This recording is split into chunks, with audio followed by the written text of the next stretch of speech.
35.7% of Americans are obese, which means that roughly 1 in 3 Americans are obese. People usually like to diet and exercise, but they're not always sure which kind of diet would best suit them, either a low carb or a low fat diet.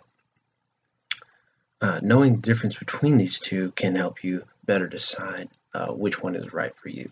Now, as a major in exercise science, over the past few years I have studied and analyzed the things that we put into our body and what the body does accordingly. In this video, I will outline for you the guidelines, the effects on the body, and the negative aspects of both kinds of diets to help you better understand which one would be better for you to help reach your own personal goals. Now that I've given an overview of this video, let's start with the low carb diet.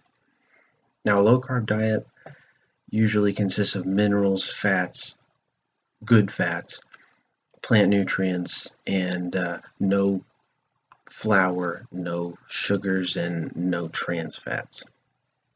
The low carb diet may range from a strict 20 grams of carbohydrate per day to a more lenient 100 grams of carbohydrate per day. It just depends basically on how much weight you may or may not want to gain or lose. If you are heavier than you'd like to be and you would like to lose weight quickly, of course, cutting carbs and as many carbs as possible at the same time as exercising would probably be more beneficial. The carbs consumed once in your body, they are always converted to glucose, which is blood sugar.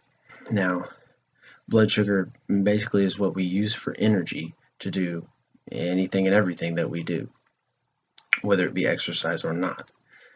Now, inside the body, the lower levels of carbs, because of the carbs that you've cut, will be used still, yes. However, your body will look for a different substrate or a different source of energy because of the fact that you have cut carbs mostly from your diet, and usually they will be diverted to something like fats or proteins to be used for energy.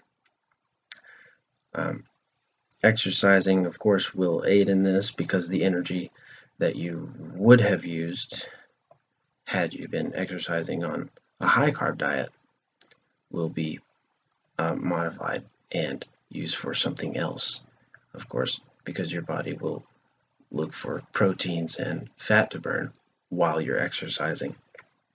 Other health benefits to a low carb diet: it can lower blood pressure, can lower high cholesterol, of course, and colon dysfunction.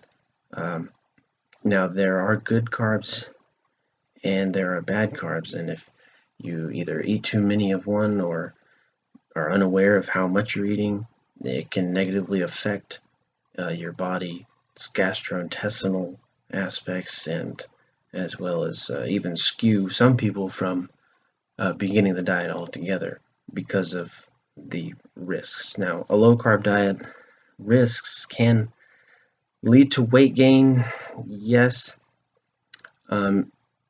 Some say that about 25% of the weight that you do lose while you're on the diet comes from lean muscle tissue, which may or may not be a good thing depending on your preference, of course.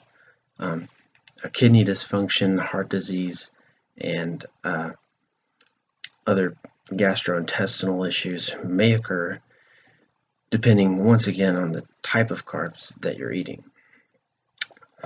So now that I've discussed a low carbohydrate diet, I will begin comparing a low fat diet.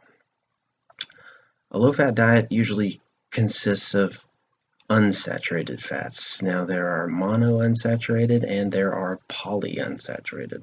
An example of a monounsaturated fat would be something like an avocado or a hazelnut, a pecan, maybe even an almond. Polyunsaturated fats, like monounsaturated, However, they also help lower bad cholesterol and raise good cholesterol. An example of that would be something like a fatty fish, maybe a salmon or a slab of trout. Now, internally in the body, once you've consumed these fats, the composition of a low-fat diet will suppress your appetite and, of course, boost your metabolism. You feel more full longer because of the fact that human beings often consume more energy than they need, which, of course, results in thicker waistlines. But a low-fat diet will cause you to be or feel more full on account of the fats themselves take longer to digest and therefore stay in your body longer. Omega fats balance your body's ratio of insulin to glucagons, and glucagons basically, when raised above the level of insulin, will cause you to lose weight. Now, the negative effects of this diet may cause people to lose interest. Trans fats can accumulate in your body, of course, and are not readily metabolized all the time. And there is potential to develop heart disease and diabetes, depending on the type of fat. So just be sure and know exactly what you're putting in. Now that I've explained the differences between low carbohydrate and low fat diets, in conclusion, this will help you better understand what's right for you.